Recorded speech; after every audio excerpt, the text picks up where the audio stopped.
Bonjour à tous. Je suis très heureux d'être avec vous aujourd'hui, de pouvoir louer notre Dieu ensemble, méditer sa parole ensemble. On a beaucoup entendu avec Solène parler de l'église verticale, en bien, je vous rassure. Et donc j'étais particulièrement content quand Quentin m'a gentiment proposé d'apporter la prédication en son absence. Merci pour votre accueil, pour les petites présentations. Donc, je m'appelle Emmanuel, même si la plupart m'appellent Manu, et je suis venu avec ma merveilleuse épouse Solène et nos deux petits qui sont en train de mettre le sbeul là-haut, je pense. Donc Zoé, la grande, qui a 5 ans, et Théo, qui a bientôt 2 ans. On habite à Thoiré-sur-Loire, et nous sommes à l'église Génération, à la Beaujoire, que certains probablement connaissent. Et pour la prédication d'aujourd'hui, j'ai fait exprès de mettre un titre un peu vendeur. Quentin m'a prévenu que vous êtes un public difficile, et donc il fallait vous vendre du rêve. Comment réussir sa vie ? Je pense que personne se lève le matin en se disant « Allez, aujourd'hui, je vais rater ma vie ». On veut tous réussir sa vie. Alors comment ? Et je pense que c'est intéressant de se poser avant tout la question, c'est quoi en fait réussir sa vie ? Parce que ça se trouve, on ne sera pas tous d'accord ici ce matin, cet après-midi. J'ai les cultes le matin, je suis désolé, je vais faire cette erreur beaucoup de fois. Parce que peut-être qu'on a des visions différentes. L'autre chose, c'est qu'on peut se demander, est-ce que vous avez aujourd'hui le sentiment d'avoir réussi votre vie ? Et sinon, qu'est-ce qui vous manque ? Si vous manque des choses, je peux vous faire une belle leçon en 10 points que je vous vendrai 10 000 € sur YouTube. Ça marche très bien. Certains ont un plan très clair de ce qu'ils veulent faire dans leur vie, et d'autres pas forcément. Mais je pense qu'on aspire tous à quelque chose qui nous rendrait plus heureux, qui nous permettrait de réussir un peu plus notre vie. On peut peut-être se dire... ouais, je serais vraiment bien quand j'aurai ce poste, ou j'aurai ces études. Ou bien quand j'aurai cette maison avec mon petit abonnement Netflix. Ou bien quand j'aurai enfin la reconnaissance, quand j'aurai enfin le mérite. C'est des mécaniques qui peuvent se créer assez rapidement. Et du coup, aujourd'hui, je vais vous proposer de parler un petit peu de valeurs, d'identité, de réussite, et vous verrez, je pense, dans une toute autre perspective, celle de Jésus et Jean-Baptiste. Et je vous invite à ouvrir vos Bibles que vous avez tous. C'est la réputation, en tout cas, qu'il y a à l'église verticale. C'était vrai. Jean, dans l'évangile de Jean, et on va lire au chapitre 3. Jean, chapitre 3, et on va lire à partir du verset 22. Et je vais projeter, de toute manière, si jamais vous n'avez pas vos Bibles. Voilà. Après cela, Jésus, accompagné de ses disciples, se rendit en Judée. Il y séjourna avec eux et il baptisait. Jean aussi baptisait à Hénon, près de Salim, parce qu'il y avait là beaucoup d'eau et l'on s'y rendait pour être baptisé. En effet, Jean n'avait pas encore été mis en prison. Or, une discussion surgit entre les disciples de Jean et un juif au sujet de la purification. Ils vinrent trouver Jean et lui dirent « Maître, celui qui était avec toi de l'autre côté du Jourdain et à qui tu as rendu témoignage, le voilà qui baptise, et tous vont vers lui. » On va arrêter notre lecture ici. Jésus vient de quitter la grande ville de Jérusalem pour aller dans la campagne de Judée. Et là, avec ses disciples, on découvre qu'il commence à baptiser. Il trouve un point d'eau sympa, il y a plein de gens qui viennent et on commence à baptiser. Et juste à côté, dans une région pas très loin, il y a Jean-Baptiste qui était là depuis un petit moment et qui lui aussi baptise à un ministère de baptême. On a donc, ça c'est le contexte, 2 ministères de baptême, 2 prédicateurs populaires, 2 foules, et du coup, forcément, ça commence un peu à se comparer. Ouais, là-bas, il paraît que l'eau, elle est plus chaude. En plus, quand il plonge, ça va plus loin. C'est plus fort. En plus, il y a plus de monde. Bref. Les disciples de Jean observent la situation. Et on le voit, ils ne sont pas très confortables. Ils sont même un peu paniqués. On le sent dans leur réponse. « Maître, celui qui était avec toi de l'autre côté du Jourdain et à qui tu as rendu témoignage, le voilà qui baptise et tous vont vers lui. » Tous. On sent l'inquiétude derrière leur voix. Tous vont vers lui. C'est exagéré, bien sûr, mais ça traduit, je pense, une vraie peur. La peur de perdre leur place, de perdre leur influence, de perdre leur importance. C'est comme si on avait Jean-Baptiste qui avait été à la mode sur TikTok pendant un moment, avec le hashtag JB, qui faisait des millions de vues, et tout d'un coup, paf, l'algorithme se met à pousser hashtag Jésus à la place. Et les disciples de Jean-Baptiste sont qu'est-ce qui se passe? Qu'est-ce qu'on a fait? Les projecteurs se déplacent. Et ça va piquer l'ego des disciples de Jean. Ça pique. Alors, on pourrait se moquer d'eux et se dire « ils n'ont rien compris, c'est Jésus, nanana ». Mais soyons honnêtes, ce qu'ils ressentent dans ce texte, je pense qu'on le connaît nous aussi un petit peu parfois. Ça nous arrive. En tout cas, à la Beaujoire, oui. Après, peut-être à Vertical Nantes, peut-être pas. On cherche tous, je pense, d'une certaine manière, à se mettre un peu en avant et à vouloir protéger notre valeur.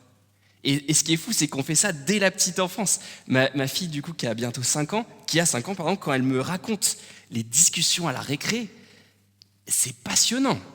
Je dois l'avouer, c'est les mêmes discussions que j'avais moi-même à son âge, mais c'est moi qui a sauté le plus haut, mais Joséphine, elle a dit que c'était elle, non, bref.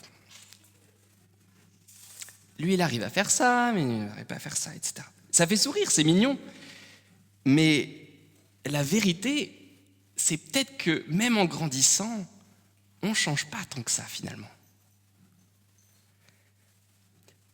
Au travail, sur LinkedIn, on nous apprend à savoir faire ça, self-promotion, se vendre.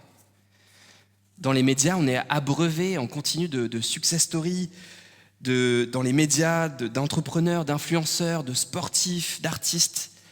C'est les vies qui brillent qu'on met en avant. C'est ça qui marche.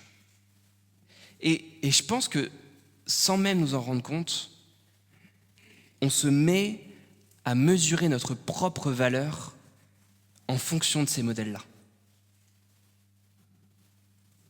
Ça nous fait réfléchir. Et puis, je ne vais pas vous l'apprendre, il y a les réseaux sociaux. Cette grande scène où le principe, c'est que chacun montre la plus belle version de lui-même, où chaque like compte. Et petit à petit, on rentre dans le jeu. On se compare, on veut plaire. Et ça peut même arriver dans le domaine spirituel.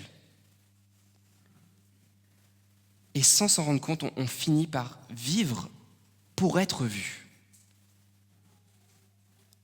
Et je pense que si tu prends un moment pour y réfléchir cet après-midi, en tout cas c'est ma conviction, je pense que c'est épuisant de vivre comme ça. Cette pression constante de notre société, de la performance, de l'image, de la réussite, c'est suffocant. Ça vide profondément. Notre culture de la comparaison produit, je le crois, des vies fatiguées. On vit comme dans un espèce de stade permanent. Alors vous n'avez pas la Beaujoire, mais je me dis que vous avez des stades quand même dans le coin. Des stades permanents, toujours sous les projecteurs. Et on est toujours en train de courir Et le pire, c'est qu'en fait, il n'y a jamais de mi-temps, il n'y a jamais de pause. Le match se terminera jamais. Je ne sais pas comment vous vivez, vous, au quotidien. Mais pour ma part, je vois tellement de gens autour de moi, des amis, des collègues, des frères et des sœurs en Christ qui sont pourtant solides dans leur foi, qui sont épuisés de tout ça et qui peuvent même parfois finir en burn-out avec tout ce que ça implique.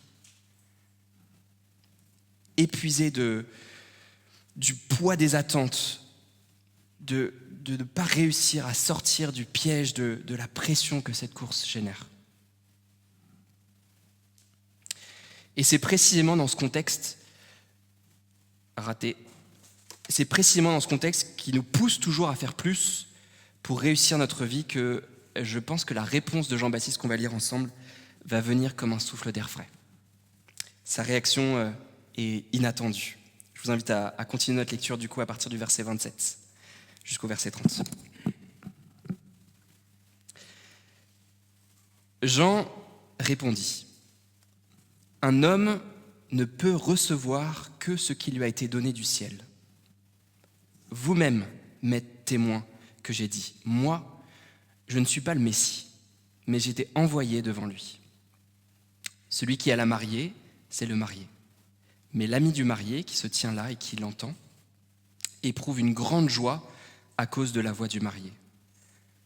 Ainsi donc, cette joie qui est la mienne est parfaite. Il faut qu'il grandisse et que moi, je diminue. » Et on va arrêter notre lecture ici. J'aurais même pas besoin de rajouter quoi que ce soit. Il tue ce texte.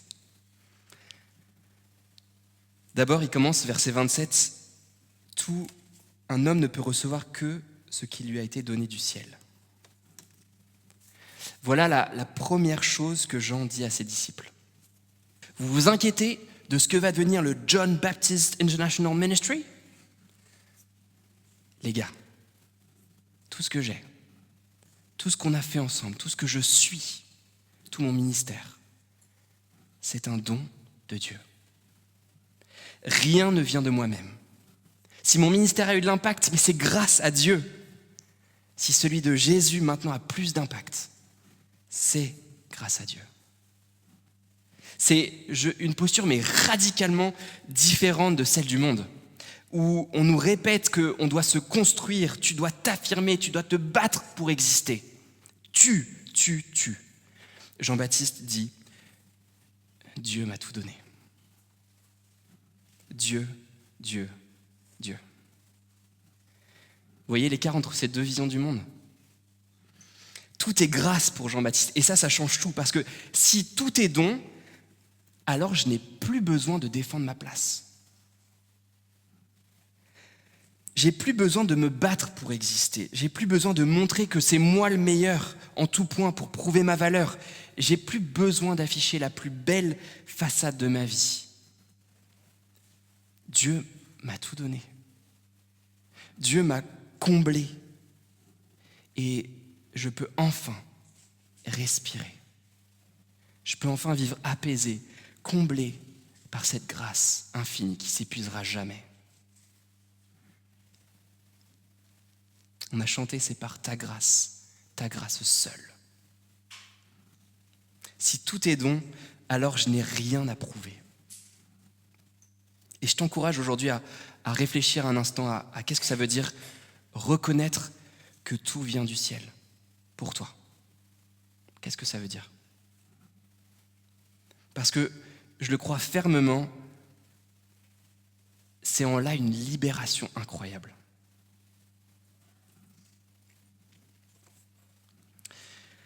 La deuxième chose qu'il dit, verset 28, vous-même m'êtes témoin que j'ai dit, moi, je ne suis pas le Messie, mais j'ai été envoyé devant lui. Voilà le deuxième élément de réponse de Jean-Baptiste. En disant cela, il montre qu'il sait exactement qui il est. Et surtout, du coup, qu'il n'est pas. Jean ne cherche pas à s'inventer une place. Il ne veut pas voler la gloire de Jésus. Il connaît parfaitement depuis le début son rôle.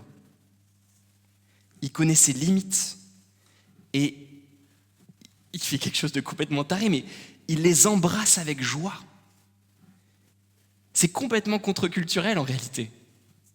Dans un monde où on nous pousse toujours à devenir plus, à prendre notre destin en main, à repousser nos limites, je fais que de lire des posts LinkedIn là.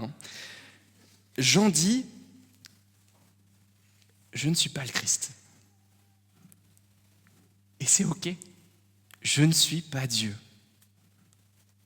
Je suis une créature et il est le créateur.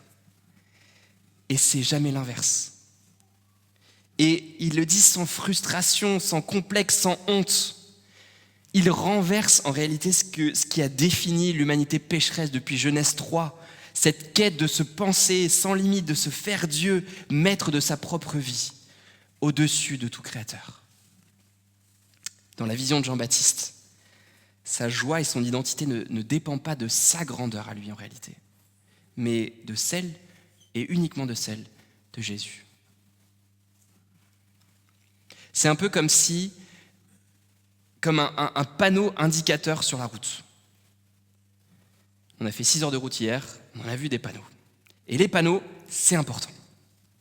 Le rôle d'un panneau, j'ai fait un master en panneau, le rôle d'un panneau, c'est de pointer vers la destination. Vous êtes d'accord avec ça pour l'instant ? Ok. Le rôle d'un panneau, c'est pointer dans une direction. Et imaginez un panneau qui clignoterait de toutes les couleurs en disant « Regardez-moi, je suis un trop beau panneau !» On passerait à côté de la route, c'est absurde. Et combien de fois dans nos vies, on essaye d'attirer le regard sur nous plutôt que sur celui vers qui tout doit pointer ? Combien de fois ? Juste cette semaine, combien de fois ? On veut briller un peu, on veut attirer le regard, on veut capter la lumière.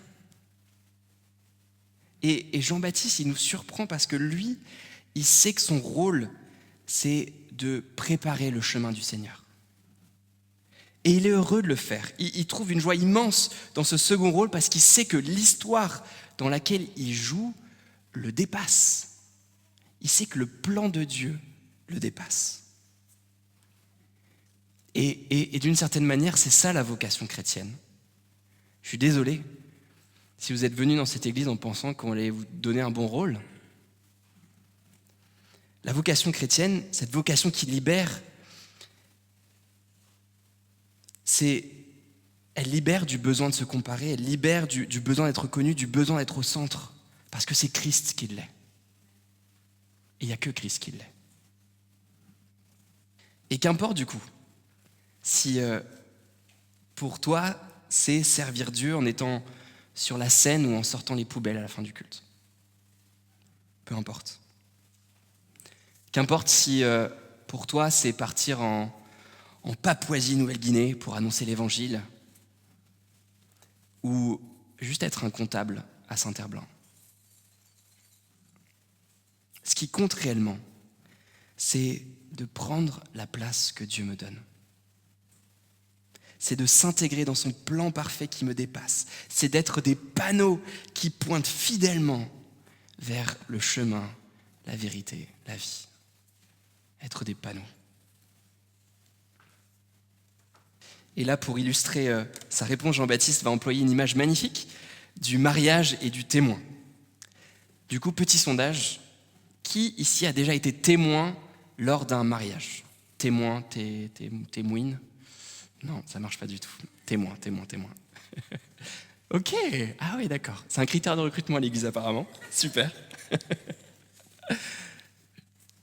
Est-ce que ça vous a plu comme rôle ? Ouais. Est-ce que c'était bien payé ? Non, ok. C'est bien, on a vécu les mêmes mariages, c'est chouette. C'est un rôle important, être témoin. Et j'ai eu la joie d'être témoin au mariage d'un ami il n'y a pas très longtemps. Et c'était une super expérience, j'ai aidé mon ami à se préparer. Alors c'est peut-être moins de boulot que pour une fille, mais bon, bref. Quand même, j'ai fait office de chauffeur, j'ai tenté de régler les problèmes entre tante Gertrude et grand-père René.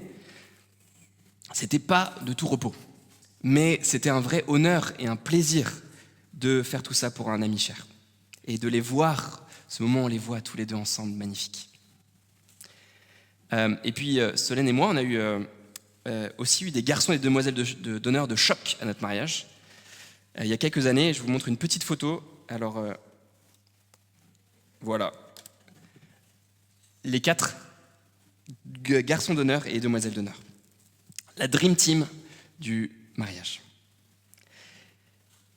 Je vous montre leurs photos parce que, ils méritent d'être applaudis, on va la faire cet après-midi, mais ils ont été géniaux. Ils ont géré plein de trucs. Ils nous ont aidés à nous préparer, ils ont préparé des sketchs et des animations, ils ont coordonné plein de choses. Je pense qu'ils ont coordonné des choses qu'on ne sait toujours pas encore aujourd'hui. Et ils ont tout fait pour rendre ce jour magnifique. Et ils ne l'ont pas fait pour eux, mais ils l'ont fait pour nous. Et c'est incroyable de se dire qu'on a des amis comme ça, qui sont heureux en plus de le faire, gratuitement. Quelle idée.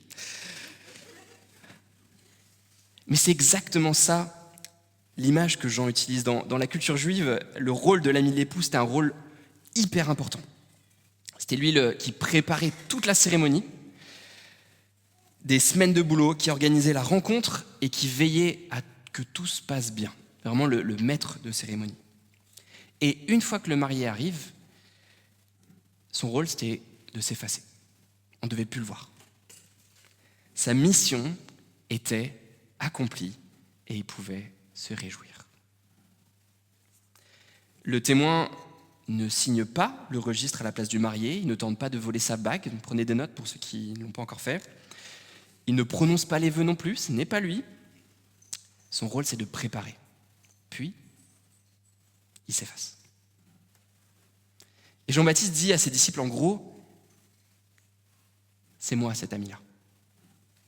Je ne suis pas le marié. Vous vous êtes trompé de personne en réalité. Je vous l'ai dit depuis le début, dès le premier chapitre de l'évangile de Jean, la vraie personne qui compte, le marié, c'est Jésus, le Logos, la parole. L'épouse, c'est le peuple de Dieu. Et ma joie, mon but dans la vie, dit Jean-Baptiste, c'est de voir les deux enfin réunis.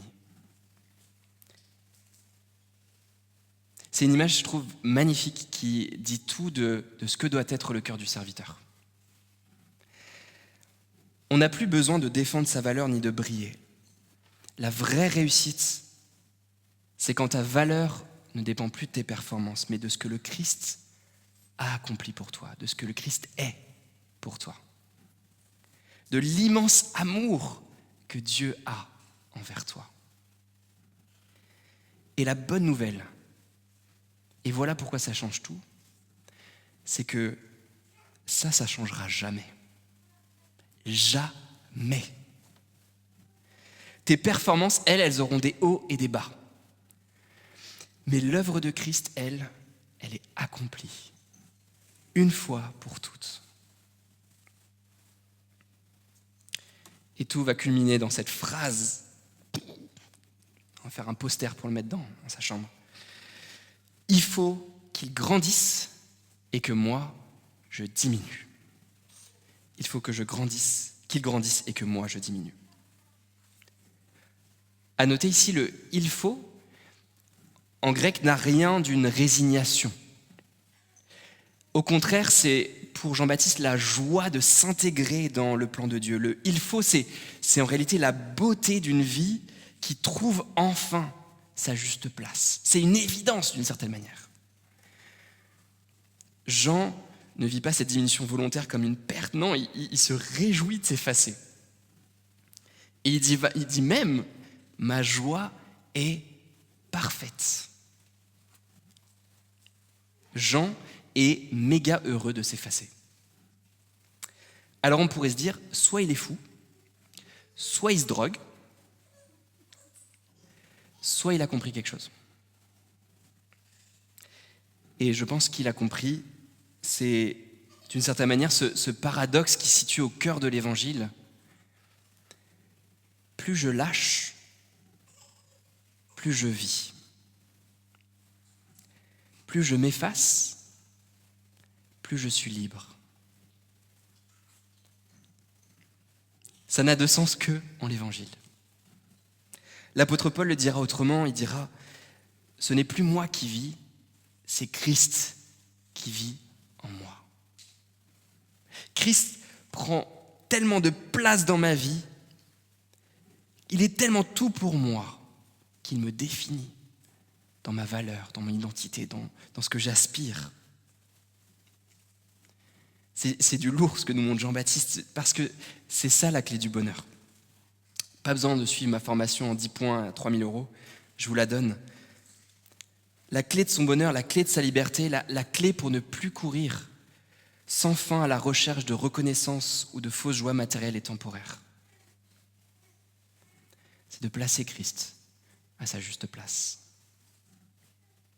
Alors du coup, je t'invite à te poser la question aujourd'hui. Et toi ? Est-ce que tu as trouvé en Jésus le sujet de ta joie parfaite ? Est-ce que tu es un peu toi aussi comme Jean-Baptiste, ou plutôt comme parfois ses disciples ? Est-ce que c'est vraiment Christ que tu recherches dans ta vie ? Ou est-ce que tu ne cherches pas d'une manière ou d'une autre à réussir ta vie sans lui ? Autrement que par lui. Est-ce que ta vie tout entière pointe vers lui, ou est-ce qu'elle est encore tournée d'une certaine manière sur toi-même ? Voilà les questions que ce texte nous invite à nous poser. Et je pense qu'un bon test,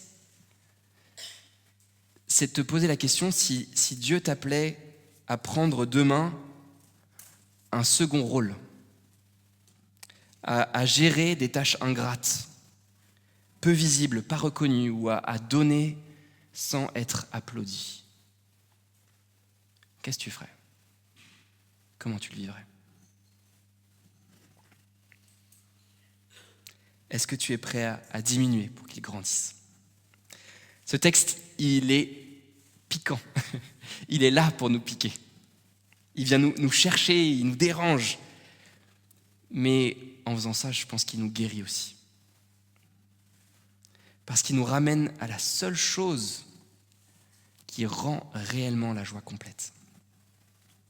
C'est la présence, la grandeur et la gloire du Christ dans nos vies.